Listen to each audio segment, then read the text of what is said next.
di dalam, terutama Paulus yang mengajarkan sesuatu yang ngerti itu dia jangan rupanya. dulu. Itu jangan dulu. Itu gampang. Karena apa? Karena memang di dalam gereja itu sudah terpatri dengan jelas bahwa Petrus sebagai batu karang, bahkan Agustinus pada abad awal kelima, pada awal abad kelima sudah menuliskan tentang kota Allah, atau apa bahasa Latinnya apa, Civitas Dei, enggak salah macam itu karyanya. Ini sudah mengatakan membangun kota Allah di atas batu karang. Sejak saat itu, bukan apa sejak saat itu, tapi penggunaan Petrus yang mempunyai fungsi penting dalam pergerakan kekristenan ini yang menjadi tolak ukurnya. Ya. Nah, terus? Ya itu kalau hanya untuk menjawab Paulus ya, karena Paulus ini sebenarnya apa ya, dia rasul besar, tetapi rasul besar Kristen, dari gereja, bukan dari Yesus. Rasul besar, tetapi di Kristen bahwa tonggak. Malah dia bapak loh di Kristen itu. Bukan, tonggak kekristenan itu pada batu karang itu. Kalau karang tentang itu ini, di Petrus, ya, Bang. bukan itu.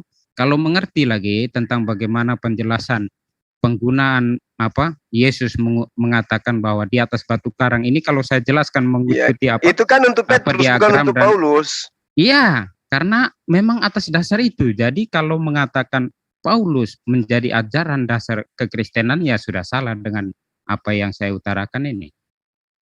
Karena nanti dalam penjelasan batu karang ini akan banyak hal yang bisa dimunculkan.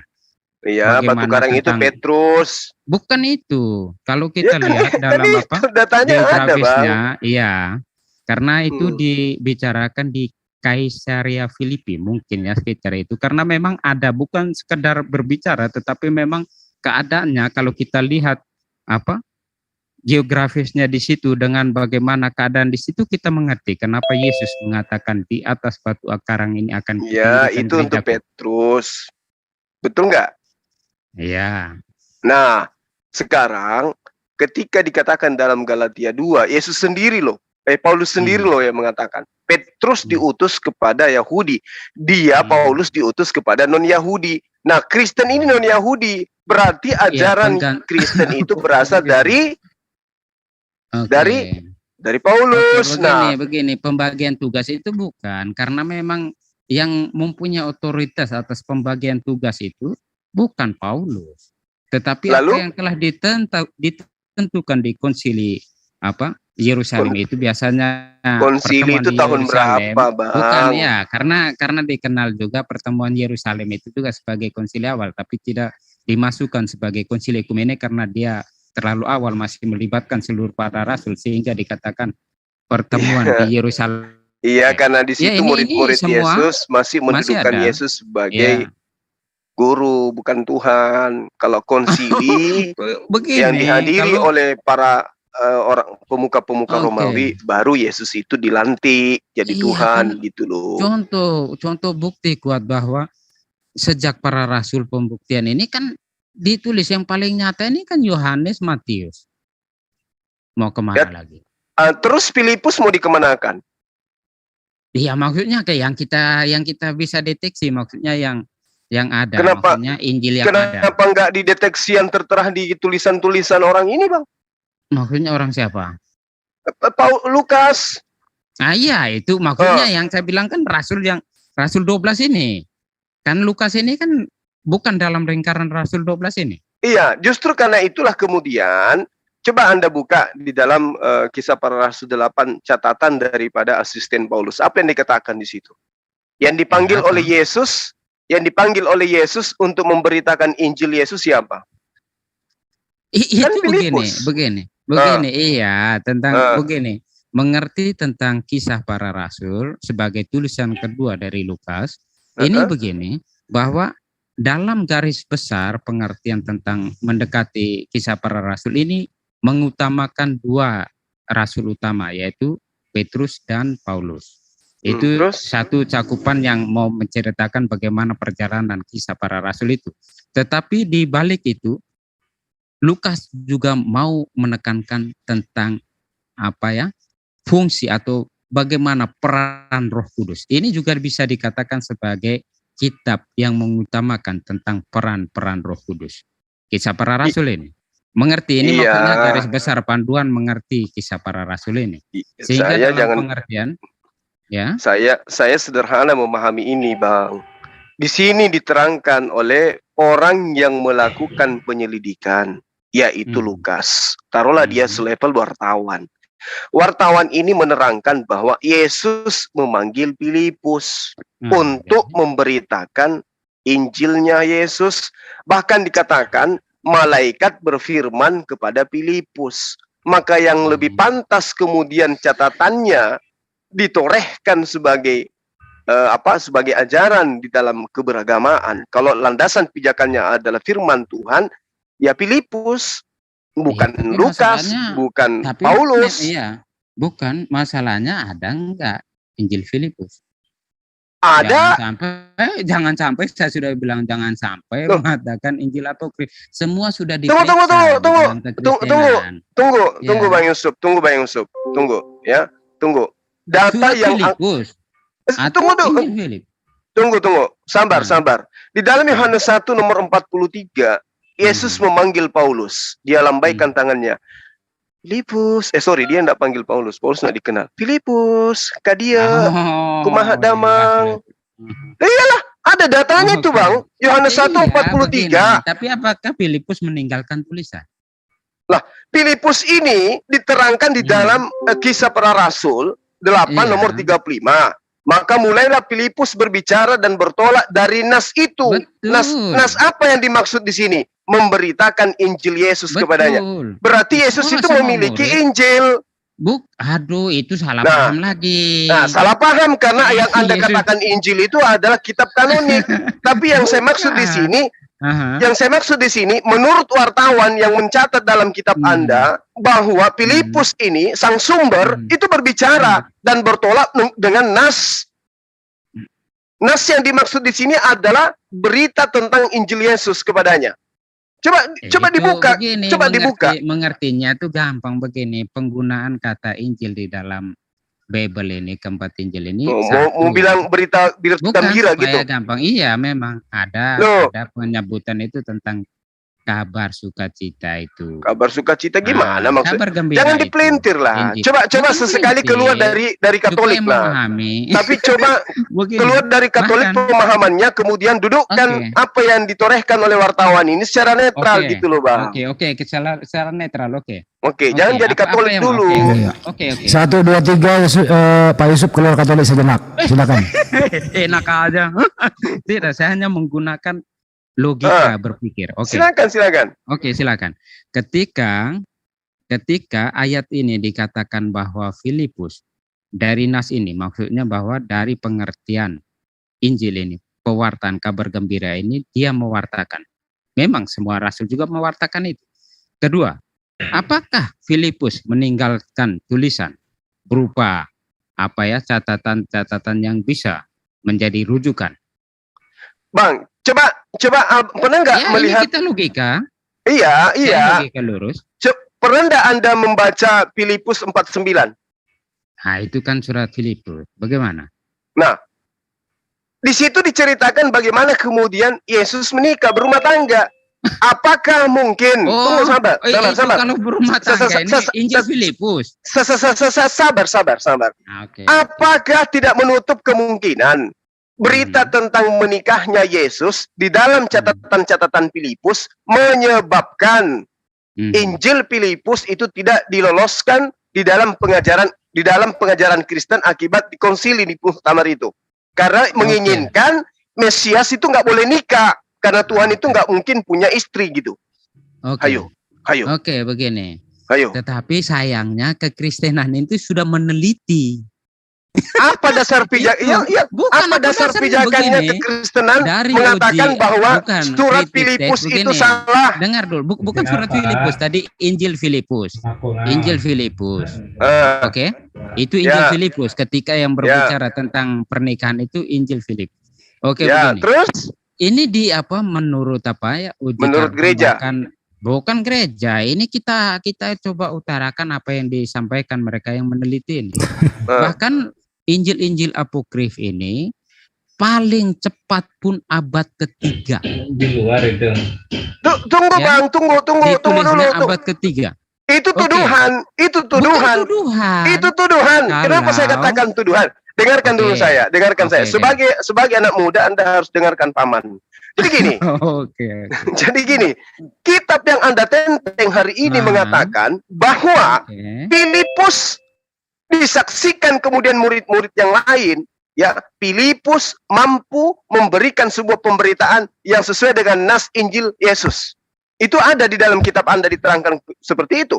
Ini wartawan loh. Anda harus percaya Oke. dia pewarta. Bahkan Oke. pewarta ini tunggu, sabar dulu Napa. Oke. Bahkan wartawan ini dikasih julukan supaya dianggap apa yang disampaikannya itu adalah berita suci. Dia digelari kemudian rasul.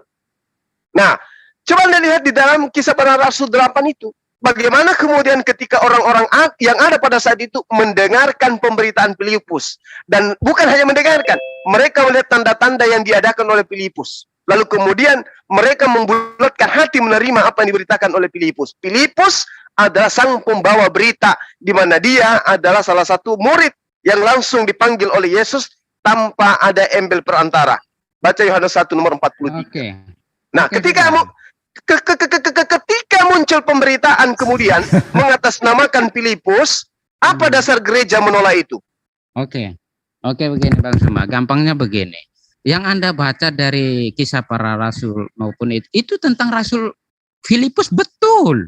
Ya, Tetapi tentang Injil Filipus ini sudah dilakukan penelitian ini yang paling cepat apokrif ini abad ketiga itu tidak ada hubungannya dengan Rasul itu. Jangan dikatakan ketika Injil Filipus berarti Filipus yang menulis. Tidak ada bukti itu. Oke, sebelum Kami Anda ada lahir, bukti. saya sudah tamat itu. Saya sudah paham itu. Gereja tamat. akan membantah apa yang saya katakan ini. Saya paham Coba, itu. coba, Tapi yang perlu saudara pahami, Filipus ini mengajarkan Injil Yesus. Tidak dikatakan Injil Kerajaan Allah. Coba. Oke, begini. Baca Begini. nomor 35 dari Iya. Kisah Para Rasul itu. Oke. Maka mulailah Filipus berbicara. Yang dikisahkan, begini Bang Suma, yang dikisahkan di Kisah Para Rasul itu Rasul Filipus. Nah, Oke, terus? bedakan dengan Injil Filipus. Oh, iya nanti. Itu. Iya, kita bedakan. Ini Baik. karena Injil Filipus yang sejauh yang saya masih rekam lagi, maksudnya teringat dalam rekaman saya. Injil Filipus itu salah. Apokrif ini, Salah menurut Anda. Ini bukan yang paling awal pun abad ketiga. Ya udah. Jadi bagaimana? Udah. Bahwa Injil Filipus ini dari keliru. Rasul Filipus. Muncul belakangan. Nah, sekarang pertanyaan saya, Injil Yesus yang diberitakan oleh Filipus itu mana? Maksudnya? Loh, Enggak kan di dalam begini. Oke, saya tunggu. paham. Oke, Saya kasih data sabar, dulu. Saya kasih data supaya Anda punya dasar.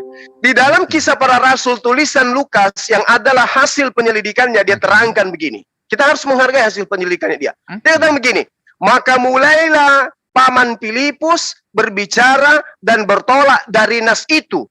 Filipus memberitakan Injil Yesus kepada mereka. Injil mana yang Filipus ajarkan? Injil yang maksudnya di situ, Injil itu artinya kabar baik.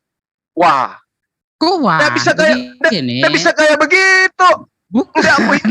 Bagaimana cerita? Dengar. Seperti itu. Nggak bisa.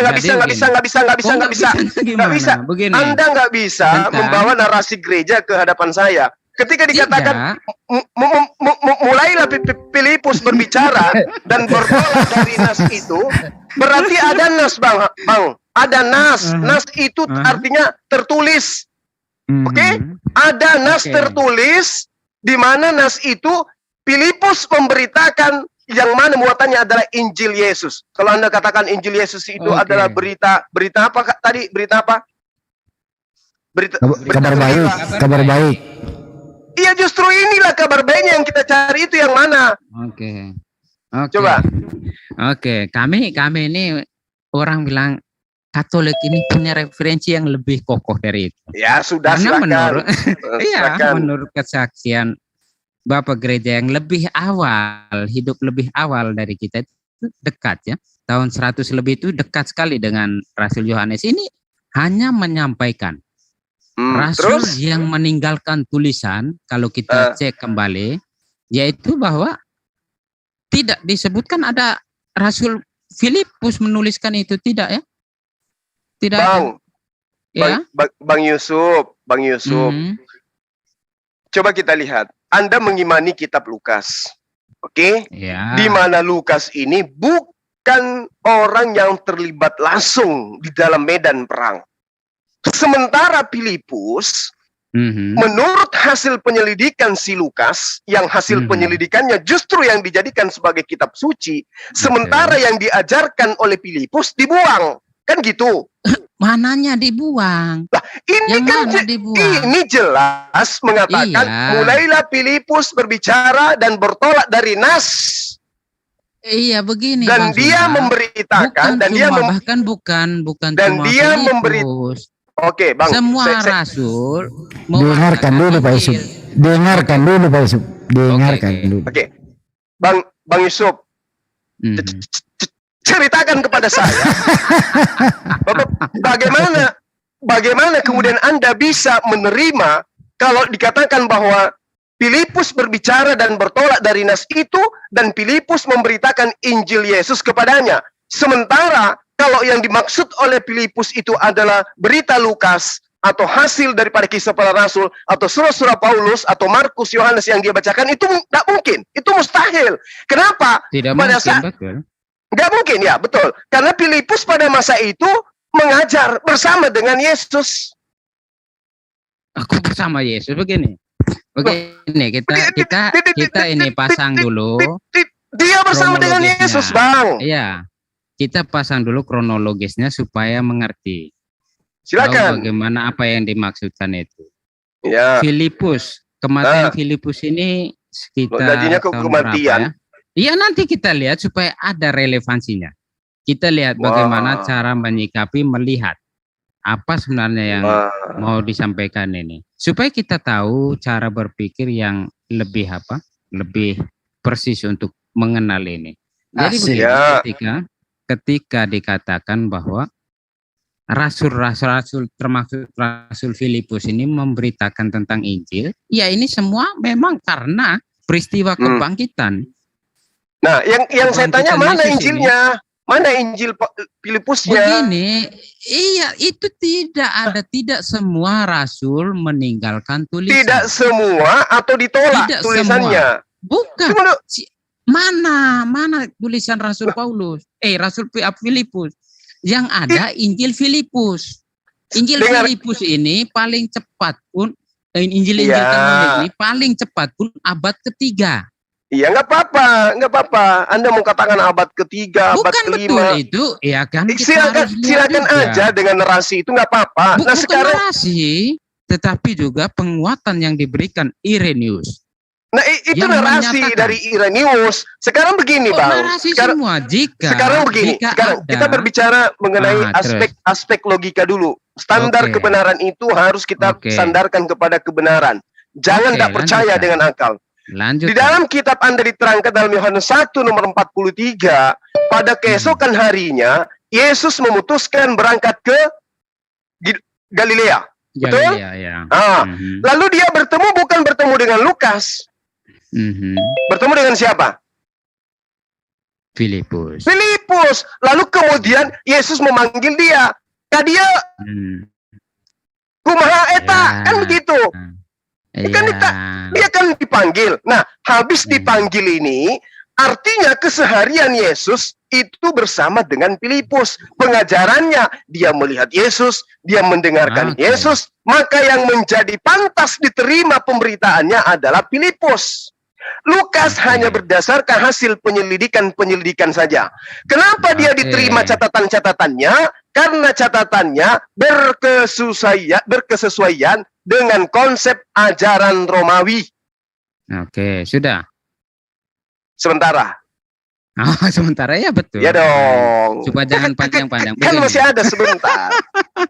Nanti aku jadi bolot nih nanti. Begini. Tapi kalau berpikir bahwa semua rasul harus meninggalkan tulisan, ya jadinya seperti ini. Tapi begini, kami juga mempunyai peninggalan-peninggalan lebih awal yang menyebutkan tidak semua rasul meninggalkan tulisan. Oke, kalau Anda berpikir bahwa pemanggilan murid Yesus ini sebagai dasar yang kokoh, yang harus dipercaya, kenapa Anda tidak melihat Yohanes, Matius? Yang ada, yang nggak ada dicari. Gimana Filipus nggak meninggalkan tulisan? Kalau ada Filipus meninggalkan tulisan, sudah terekam dari awal. Bang, Abang pernah baca nggak apa yang dikatakan oleh Paulus? Apa itu? Aku heran, kata dia. Terus? Terlalu cepat engkau berpaling dari Injil. Oke. Ya, yang di luar daripada Injil yang kami beritakan. Apa sebabnya? Apa sebabnya Paulus mengatakan seperti itu? Oke, begini. Keadaan-keadaan pada awal pewartaan itu sudah diwarnai dengan pengajaran-pengajaran yang menyimpang. Oke? Menyimpang gimana maksudnya? Begini, contoh macam ajaran yang mengutamakan tentang Yesus ini hanya ilahi. Macam apa yang disalib ini hanya bayangan. Nggak ada itu, nggak ada itu. Jangan ngarang bebas. Bukan ini, saya kasih tahu. Nggak boleh, nggak boleh offside, nggak boleh offside. Tidak ada pengajaran di dalam tubuh Yesus yang menganggap Yesus itu Tuhan. Nggak ada. Ini berarti enggak itu. Coba baca lagi. Ajaran Katolik itu muncul dari Romawi, Bang. Dengar dulu. Astagfirullahaladzim, Mbak Yusuf. Karena dari latar belakang pengajaran-pengajaran sesat ini tentang yang satu mengutamakan sisi keilahiannya saja tanpa melihat Yesus. Tidak ada pengajaran yang sama dengan Yesus yang memahamkan bahwa Yesus punya sisi keilahian. Tunggu dulu. Tunggu dulu. Yang kedua, juga ada pengajaran Yesus ini hanya manusia.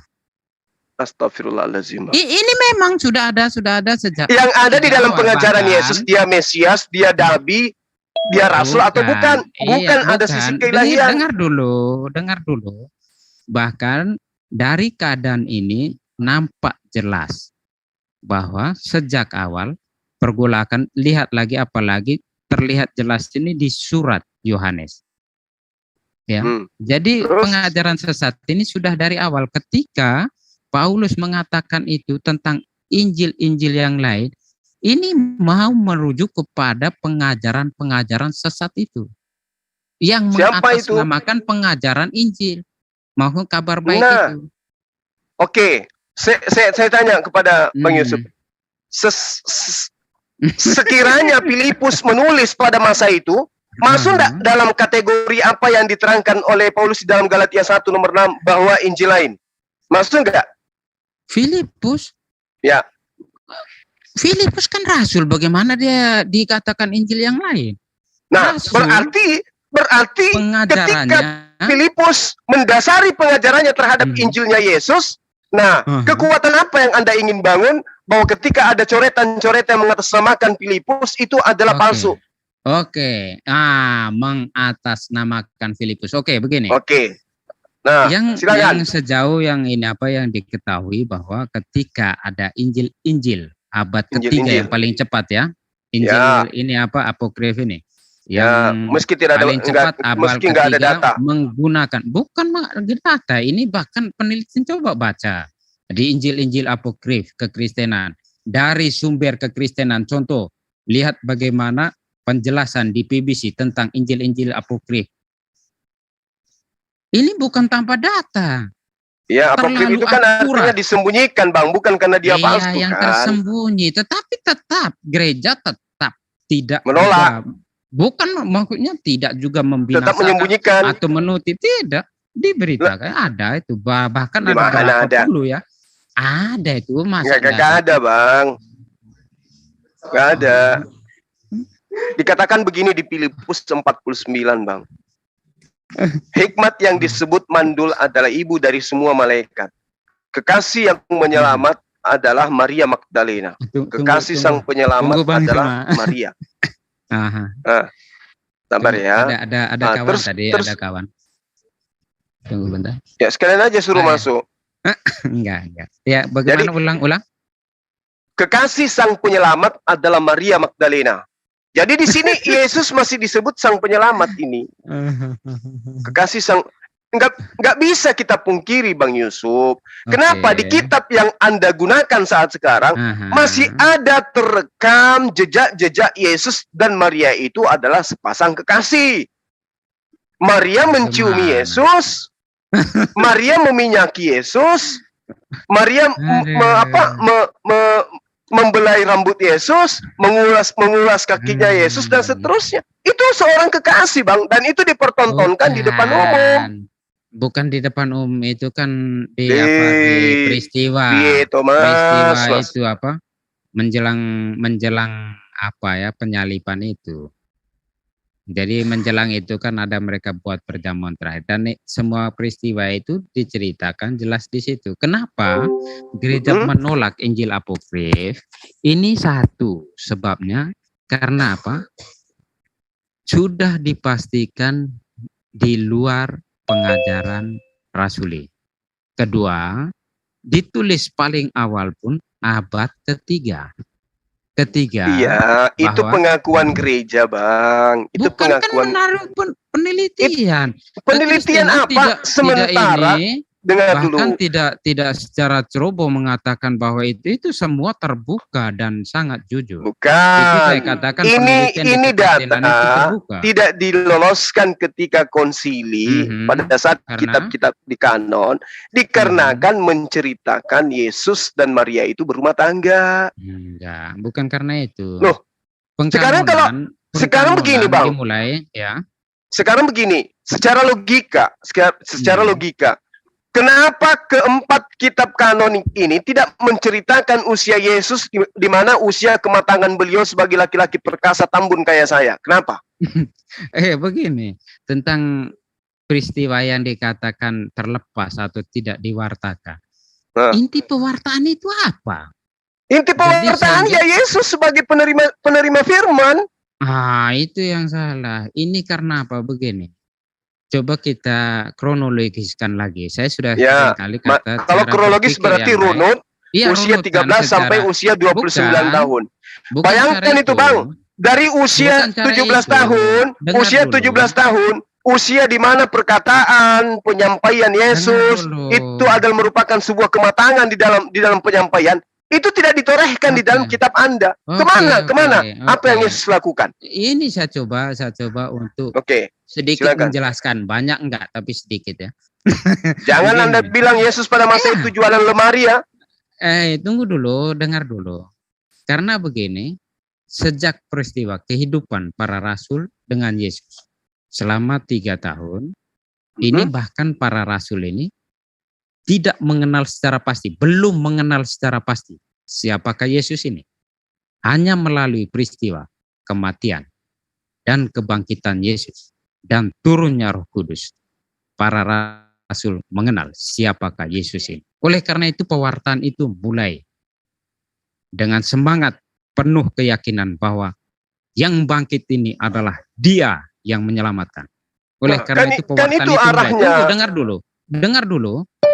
Kita susun kronologis ini sehingga dalam pewartaan awal sebagai pewartaan lisan para rasul yang begitu menggebu-gebu sampai keluar dinding keyahudian, pewartaan ini terus dijalankan.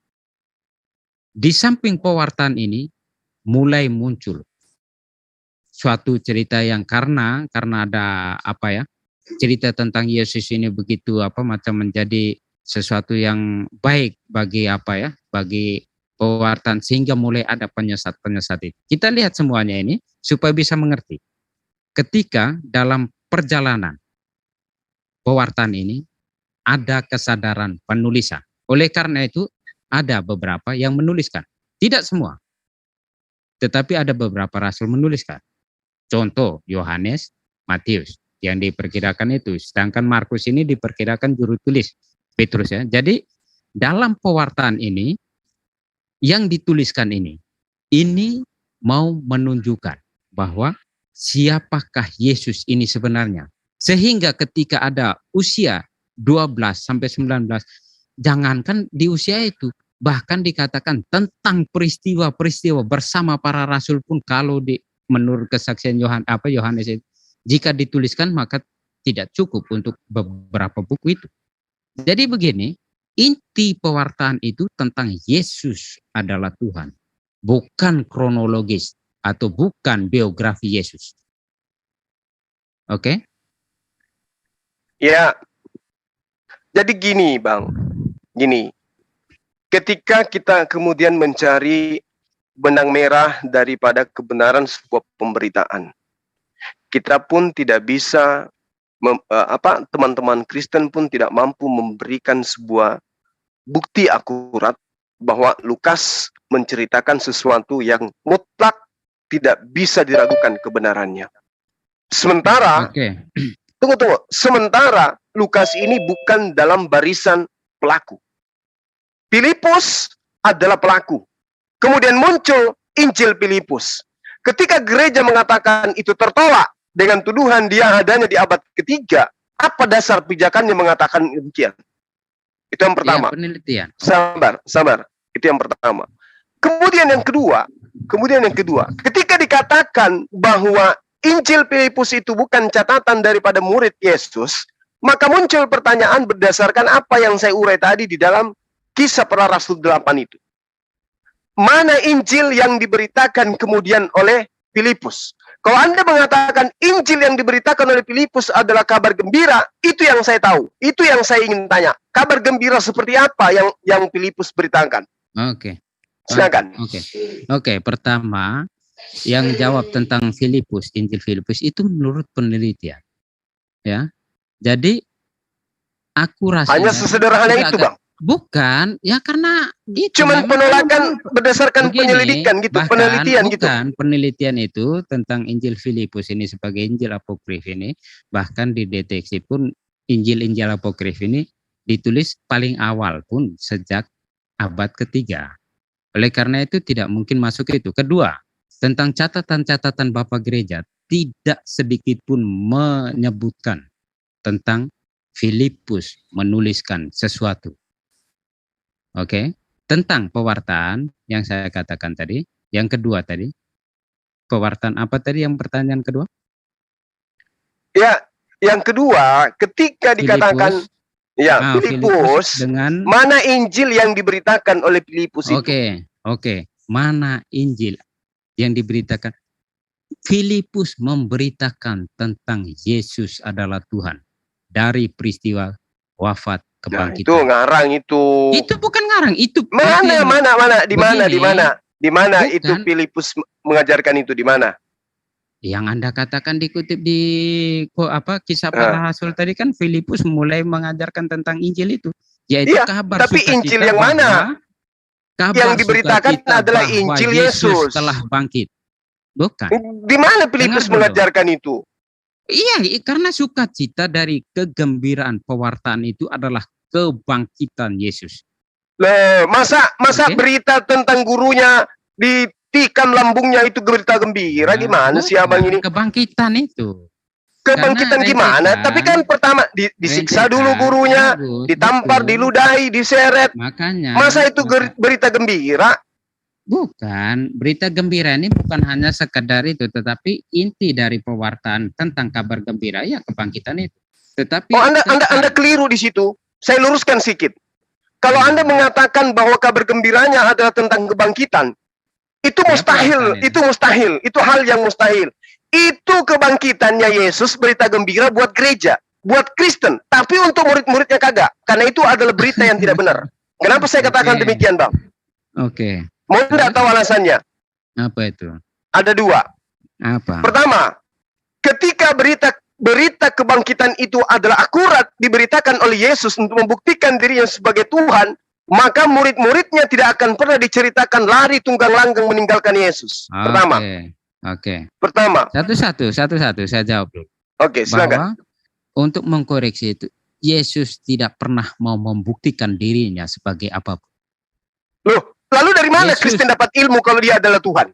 Kalau Yesus sendiri tidak pernah mau membuktikan dirinya adalah Tuhan. Bukan, begini, dengar dulu. Ya. Dari pengertian para rasul. Nah, berarti ngarang bebas para rasulnya. Dari peristiwa Nah, katanya tadi nggak ada pembuktian dari Yesus. Begini. Bapak jadi peristiwa yang mana? Kronologisnya semasa hidup bersama Yesus itu tidak bisa dilepaskan. Karena apa? Ini sangat mudah sebenarnya mengertinya. Bahwa semasa hidup mereka bersama Yesus, mereka belum mengenal secara pasti siapa Yesus. Bang. Tetapi melalui peristiwa kebangkitan dan turunnya Roh Kudus, mereka mengenal. Bang Yusuf. Begini loh, Bang. Kalau di gereja mungkin hal itu bisa Anda uraikan, depan saya kagak. Iya, karena kenapa? Tunggu. Sabar. Bang Yusuf. Murid-murid Yesus menyaksikan Yesus itu apa? Ketakutan. Hatinya sedih. Ya, karena mati. Murid-muridnya meminta Yesus meminta mereka berjaga-jaga supaya tidak ada yang datang untuk merusak Yesus. Berjaga-jagalah dan berdoalah supaya kamu jangan jatuh ke dalam percobaan. Ini mantap. Iya, ini yang kemudian Yesus pertontonkan kepada murid-muridnya. Sehingga pernyataan terbalik yang dibangun oleh gereja, Yesus bangkit dari kematian, itu sama sekali nggak pernah diajarkan. Tadi saya katakan bahwa kalau kebangkitan Yesus sebagai Tuhan Juru Selamat seperti yang diimani gereja hari ini, murid-murid Yesus, bahkan Bang Suma ketika hidup pada masa itu, Bang Suma orang pertama di depannya akan menghadapi semua tentara-tentara Romawi. Kenapa? Di belakang saya adalah Tuhan yang akan bangkit. Tunggu Bang Yusuf, sabar. Saya belum klimaks, sabar. Jadi gini, ketika kemudian Anda mengatakan tentang kebangkitan, satu, murid-muridnya lari meninggalkan Yesus. Kedua, Bang Yusuf, secara logika nih akal sehat. Lepaskan atribut Katolik Anda dulu. Ketika kemudian kebangkitan itu adalah satu yang absolut terjadi, maka sudah pasti murid-muridnya tidak meninggalkan Yesus, dan kalaupun meninggalkan Yesus, murid-muridnya setelah damai, setelah penangkapan dan pemakaman, pasti murid-murid akan datang untuk menyaksikan detik-detik kebangkitan sang guru. Tapi tak satu pun manusia. Maria Magdalena kagak ada. Yusuf Arimatea kagak ada. Nikodemus yang membawa mayatnya Yesus, jasadnya turun dari salib pun kagak ada. Maria sang ibu yang melahirkan dia pun kagak ada. Kemana orang-orang terdekatnya untuk menyaksikan anaknya bangkit, gurunya bangkit, Tuhannya bangkit? Kemana mereka? Kok ini hiruk pikuknya, euforianya muncul di gereja kemudian? Itu satu, Bang. Satu, sabar. Kedua, ketika tidak ada yang menunggu Yesus bangkit. Kalau dia mengajarkan dia akan bangkit, begitu Yesus bangkit, kok ternyata nggak ada murid saya yang menunggu saya bangkit. Kecewa toh dia. Kecewa kan? Pasti kecewa. Nah, Yesus kemudian berjalan menemukan murid-muridnya. Apa yang dikatakan oleh Yesus kepada mereka ketika terjadi kejar-kejaran sehingga mereka meninggalkan Yesus sesuai dengan apa yang di Markus 14 nomor 50 apa 51. Shalom alaikum, damai sejahtera untuk kalian, Islam untuk kalian semua. Apa kata murid? Apa yang terjadi? Apa yang terjadi, Bang? Apa yang terjadi? Murid-muridnya kaget karena mengira melihat hantu. Ini penghinaan ini. Aku sebagai guru mengajarkan kepada kalian aku akan bangkit pada hari ketiga. Tapi ketika kau melihat aku pada hari ketiga, kamu justru melihat aku seperti hantu. Saya yang tidak pernah mengajarkan, atau kalian yang kurang ajar? Jawabannya udah pasti. Yesus tidak pernah mengajarkan kalau dirinya akan bangkit pada hari ketiga. Makanya murid-muridnya tidak ada yang menunggu. Murid-muridnya lari meninggalkan Yesus. Begitu Yesus muncul, karena dia mendengarkan hiruk pikuknya berita, kabar burung, Yesus sudah mati, Yesus sudah ditangkap. Mereka kecewa, mereka pulang masing-masing ke rumah. Begitu 3 hari kemudian, muncul orang yang diberitakan mati. Wajar enggak kalau muridnya ketakutan melihat hantu? Wajar. Jadi Yesus kemudian mengatakan, ada apa dengan kalian? Aku ini Yesus gurumu. Lihat kakiku, lihat tanganku, akulah ini. Kalau enggak percaya, ada enggak di antara kalian punya makanan? Dikasih ikan goreng. Kalau logika sehat kita, Bang Yusuf, lepaskan atribut Katoliknya, saya juga lepaskan atribut keislaman saya sementara ini. Ketika kita mengolah dari berita ini secara akal sehat, ketika Yesus minta ikan goreng, dia ingin membuktikan dirinya bukan hantu. Bukan ingin membuktikan bahwa dirinya adalah Tuhan. Bukan. Jadi makan ikan goreng itu untuk membuktikan dirinya manusia. Bukan hantu yang bangkit dari kubur, bukan. Oleh karena itu kemudian saya katakan bahwa pemberitaan tentang Yesus dari buku-buku yang Anda katakan sebagai firman Tuhan itu tidak jauh akurat daripada Filipus yang memberitakan bahwa dia dipanggil oleh Yesus, kemudian dia memberitakan Injil Yesus, kemudian ada catatan-catatan yang mengatakan Yesus dan Maria adalah satu pasangan yang dikatakan suami istri. Oke, silakan kembali gunakan atribut Katoliknya. Mangga. Oke. Sebenarnya dari sekian banyak argumentasi Bang Sumen sebenarnya gampang untuk menanggapi. Ya, tapi kalau cuma sekedar menanggapi, apa gunanya, Bang? Iya. Kasih data lah. Oke, begini. Bahkan itu menurut Bang Suma yang sudah sekarang ini, maksudnya setelah peristiwa itu. Tetapi bagaimana kalau kita masuk dalam peristiwa ketika kita yang hadir di situ? Oke. Saya ikutin. Begini. Kenyataan saya ikutin, masalahnya begini ya, begini. Oke. Karena keaslian cerita inilah kekristenan berdiri dengan teguh. Nah, oke. Memang. Karena tidak direkayasa. Karena betul memang karena Kristen itu bukan apa yang saya katakan. Bukan. Apa yang saya katakan tadi, bahkan semasa hidup bersama Yesus, mereka belum mengenal secara pasti.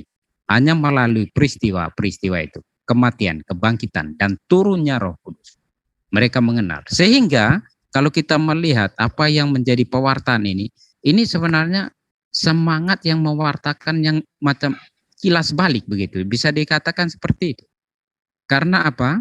Karena mereka dengan keyakinan penuh mereka bahkan merelakan nyawanya.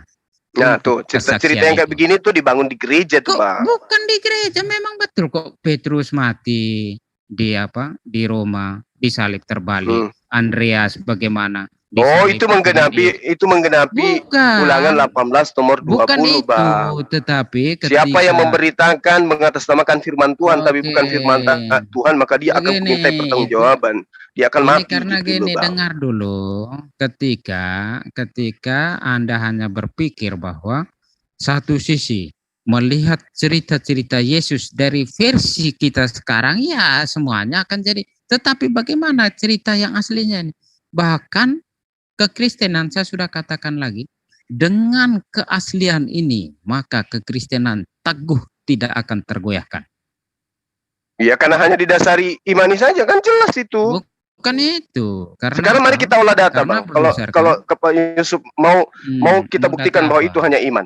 Bisa nggak? Data apa? Oke, baik. Nah, sekarang begini. Ketika diterangkan oleh Markus, lagi-lagi yang bukan pengikut Yesus, tapi hasil dari penyelidikannya dia. Diceritakan di dalam data nomor 50. Data 50 itu apa? Markus 14 nomor 50 maksudnya, Bang. Iya. Kita kan anak milenial. Jadi gini. Lalu semua murid Yesus meninggalkan Yesus. Murid melarikan diri. Oke? Ketika dikatakan semua murid melarikan diri, masih ada nggak murid di situ, Bang? Ya, karena melarikan diri kan semua keluar. Oke. Itu saya jahit itu ya, saya jahit mulutnya Bang Yusuf supaya nggak lari dari itu ya. Semua murid meninggalkan Yesus. Nah, di data nomor 51 di Markus 14 ada seorang pemuda yang pada waktu itu hanya memakai sehelai kainan untuk menutup badannya, mengikuti orang yang ditangkap yang dikira Yesus. Lalu kemudian mereka para prajurit hendak menangkap dia. Lalu seorang pemuda ini melepaskan kainnya, kain lenan yang ada pada dirinya, lalu lari telanjang. Tadi Abang mengatakan bahwa yang murid-murid Yesus semuanya meninggalkan Yesus. Pertanyaan saya, siapa anak muda yang berjalan di belakang daripada orang yang dianggap Yesus ini? Ya, ini apa ceritanya mereka yang meneliti itu coba untuk menyusun atau merekonstruksikan kembali bahwa yang lari ini ada kemungkinan Markus. Dari mana? Iya, ini menurut ceritanya? mereka bukan, karena dikumpul dari beberapa mereka ahli ini biasanya ada cara mereka untuk mendekati itu, bahwa dari penceritaan siapakah Markus ini, yang dikatakan juga kan ada juga di Kisah Para Rasul cerita tentang ini. Ini semua cerita direkonstruksi kembali. Bang, yang dilihat ada kemungkinan yang ini adalah Markus. Nah, ya, kalau ini adalah Markus, Bang, kalau ini tapi ini penelitian ya, mereka kalau ini adalah Markus, Bang, maka dikatakan begini. Ini kan Markus 14, maka dia akan mengatakan, lalu aku Markus yang ada pada waktu itu hanya memakai sehelai kain lenan untuk menutup badan saya, mengikuti Yesus. Tapi kan narasinya nggak begitu, Bang. Coba juga kita lihat gaya-gaya bahasa pada abad-abad itu. Loh, kok jadinya kayak larinya ke sana, Bang? Saya punya bukti akurat bahwa yang lari ini telanjang itu adalah Yesus itu sendiri. Saya punya bukti akurat. Kenapa tertawa, Bang? Saya punya data akurat, aku bilang. Kalau akurat itu janganlah, kan. Mau saya kasih datanya? Dihargai sebagai ini, kau bilang akurat. Mau saya kasih datanya? Mata 1000% palsu. Mau saya kasih datanya, Bang? Mau, silakan. Oke. Yang lain tahan napas. Saya perbaiki dulu, saya punya celana miring tadi soalnya. Oke ya, Bang Yusuf ya. Oke, atur napas. Tarik napas pelan-pelan. Di sini diceritakan, Anda mengakui bahwa semua murid Yesus melarikan diri.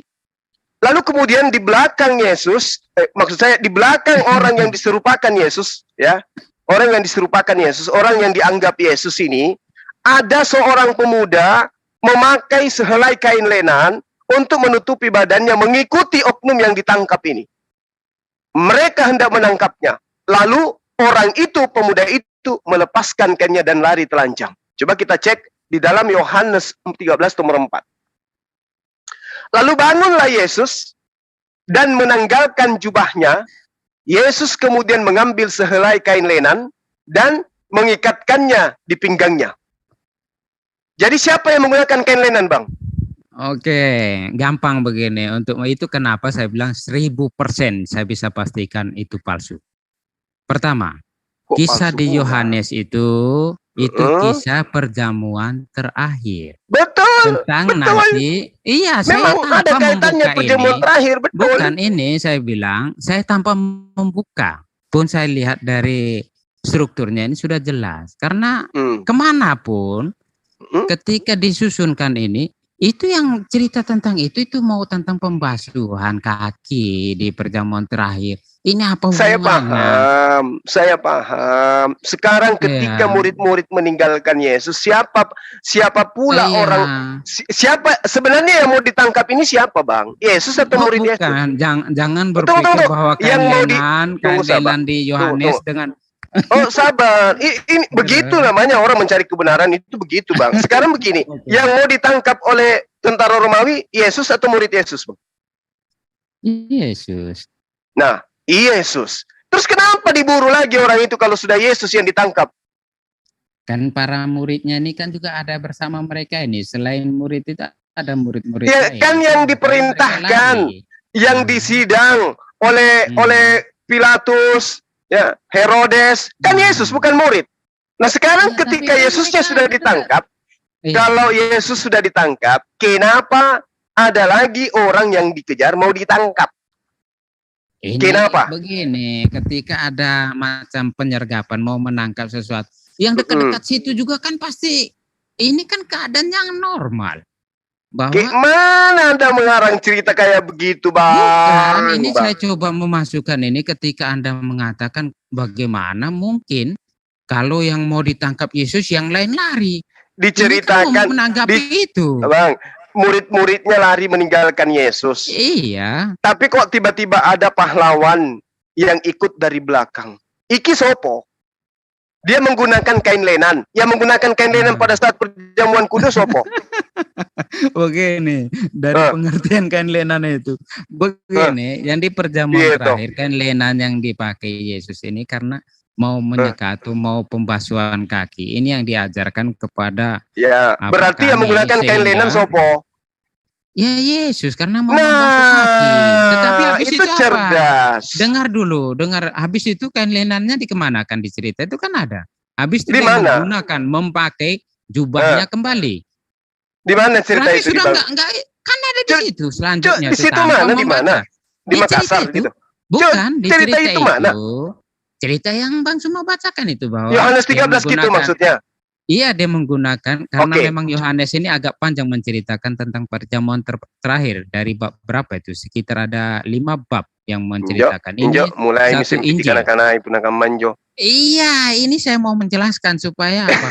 Bisa mengerti kekristenan lebih baik. Boleh kan saya ketawa sekali-sekali kan? Oh iya, betul saya Iya, terus.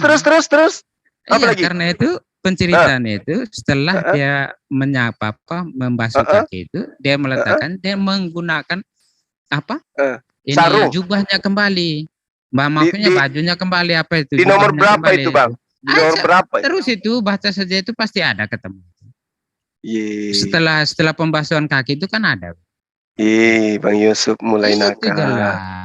Enggak, karena tanpa membaca barang-barang ini padahal saya kasih tahu juga Bang Suma ya. Saya tidak pernah membaca Alkitab sudah beberapa tahun, tetapi cerita di dalam Alkitab masih terngiang-ngiang. Iya, makanya ku minta itu tertulis di data berapa. Iya, di situ pokoknya baca selanjutnya itu pasti ada. Saya enggak tahu ayatnya berapa, tapi pasti ada. Oke. Nah, sekarang begini. Ketika dikatakan ada sosok pemuda yang diceritakan di dalam tulisan Markus ini ingin ditangkap. Sekiranya pemuda ini ditangkap, ini mau diapakan? Ya kita mana tahu, kalau mengandai-andai mana tahu. Lah, mungkin ditampar kali ya. Bukan Bang, bukan. Ini kan ceritanya yang pingin ditangkap ini kan Yesus Bang. Yesus, iya. Iya kan? Iya. Terus kenapa orang lain juga dikejar? Karena begini, posisi penyergapan itu kan apa ya? Kita jangan mengandaikan bahwa apa ya? Saya atau Anda yang mengandaikan. Ya karena kita kan di abad 20. Ini pengandaian ini ceritanya yang sudah disajikan abad pertama. Sehingga kita mau mendekati penceritaan itu ya kita coba masuk ke dalam peristiwa itu. Ketika ada penyergapan begini, apa memang hanya datang satu orang? Contoh kalau Handi mau ditangkap, orang datang langsung ke situ, yang lain, ya yang lain pada setidaknya. Iya, kenapa gue yang dibawa-bawa? Kenapa Bang Handi yang mau ditangkap? Bukan supaya ada terkejut sedikit kan ini. Oh iya. Ini kan hanya pengandaian. Kita lihat, kalau macam Bang Handi mau ditangkap, mungkin Bang Sul sebelah pun terkejut, kenapa? Kan biasa gitu. Itu sesuatu yang alami dalam keadaan. Jadi apa sebenarnya yang mau? Ini kan biasa itu. Ya tapi kalau gua ditangkap kan nggak mungkin saya dicium dulu. kalau yang ditangkap itu muridnya juga, kan nggak mungkin juga dia yang disalib, ya kan? Kenapa? Iya, karena narasi yang dibangun oleh gereja adalah dia harus mati, darahnya harus menjadi penebus untuk Kristen.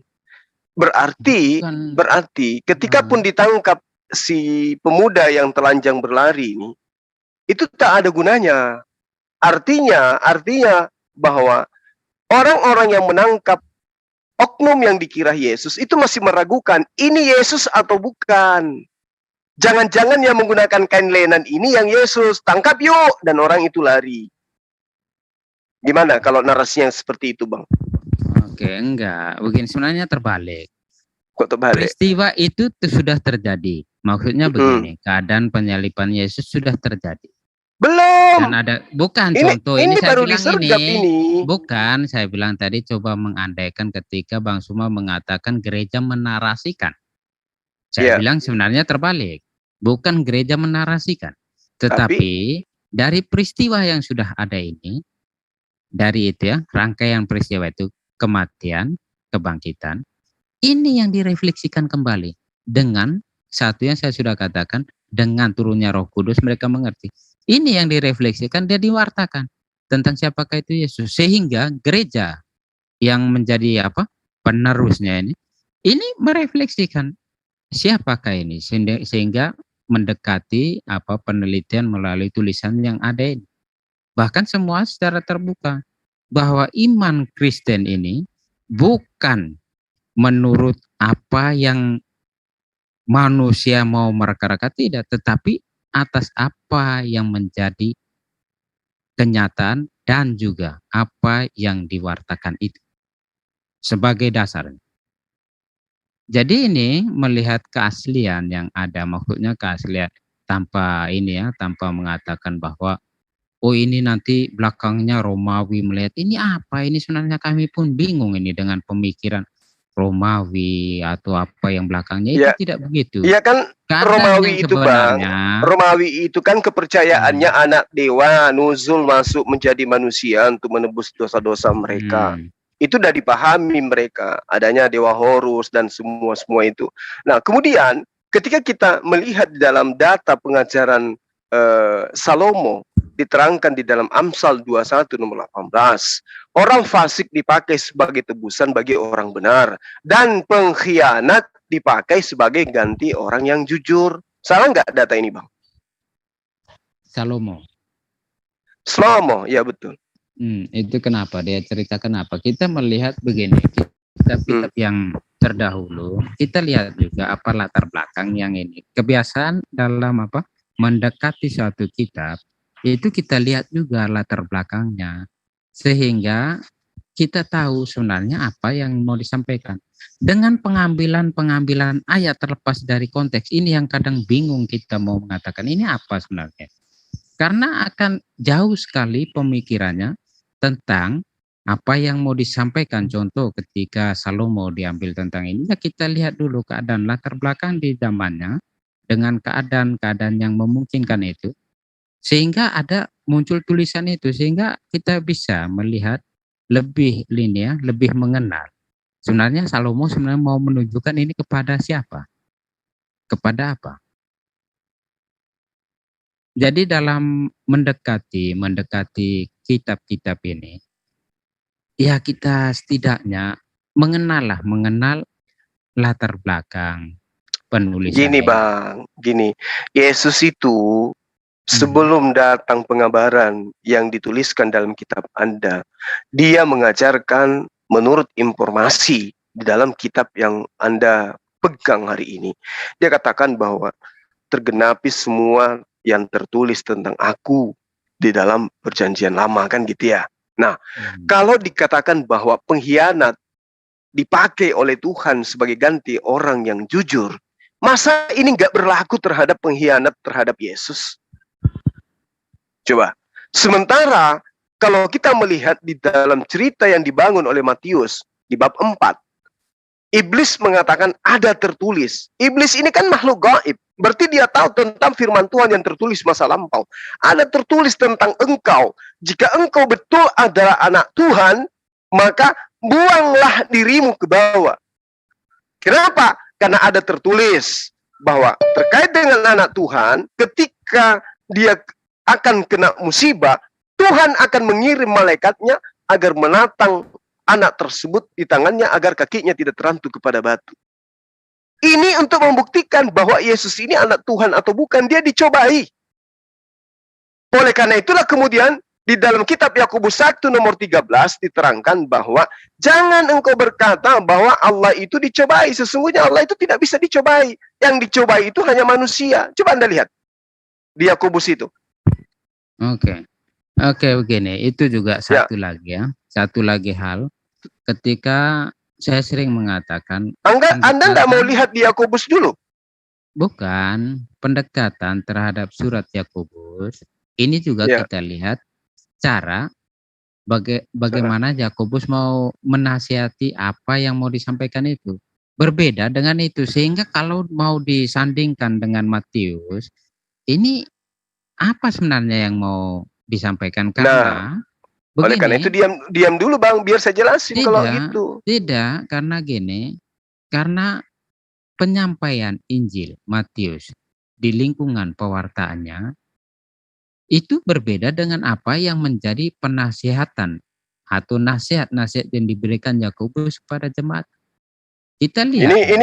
Ini Yakobus nabi juga Bang, sampai dia punya hadits gitu. Bukan, ini kan mereka. Terus apa ini? Anda bilang nasihat? Katanya firman Tuhan. Nasihat, bukan. Begitu makanya saya bilang firman Tuhan di dalam kekristenan itu dilihat seperti apa, enggak seperti yang ada di dalam pengertian kalian, itu beda.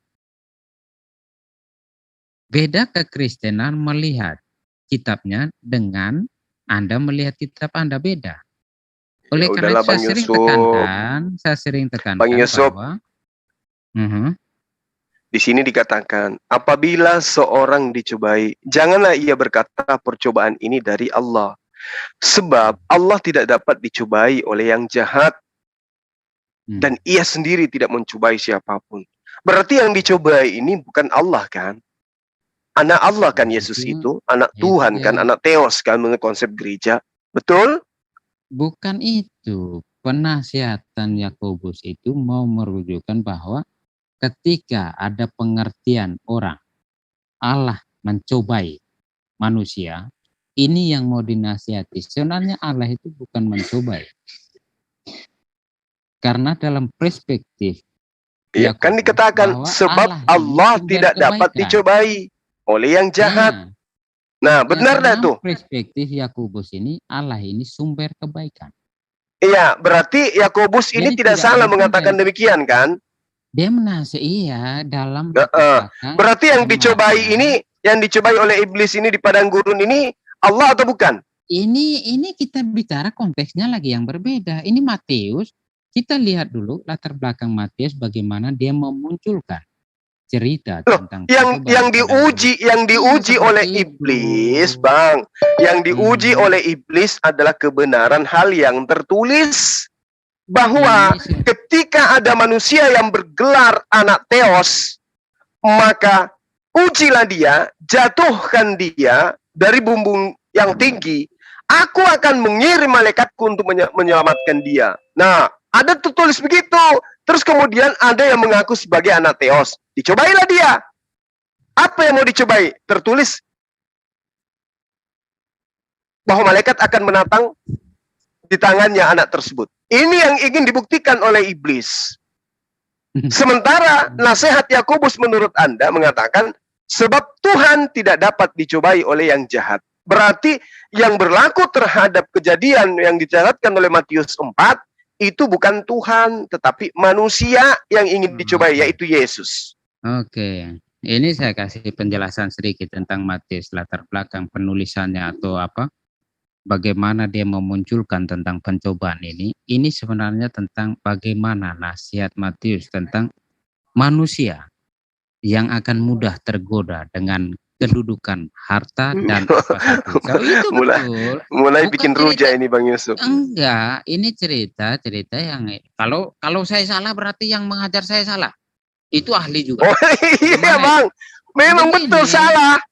Betul. Bukan, oleh karena itu saya katakan, saya kasih tahu ini seperti itu bahwa apa yang dimunculkan Matius. Berarti kuncinya salah ya Bang ya. Bukan, maksudnya jika Anda tidak percaya Abang sendiri yang bilang kalau saya salah berarti guru saya salah. Ya udah. Iya betul, karena memang kalau apa yang saya katakan biasanya kan orang melihat kredibilitas saya siapa sih. Jadi karena saya nggak punya kredibilitas. Kayaknya Pak Yusuf kurang makan rujak. Makanya saya bilang kalau saya salah, guru saya salah. Guru saya juga seorang ahli Alkitab. Jadi begini. Kalau salah itu pasti, saya jamin salah. Oh salah?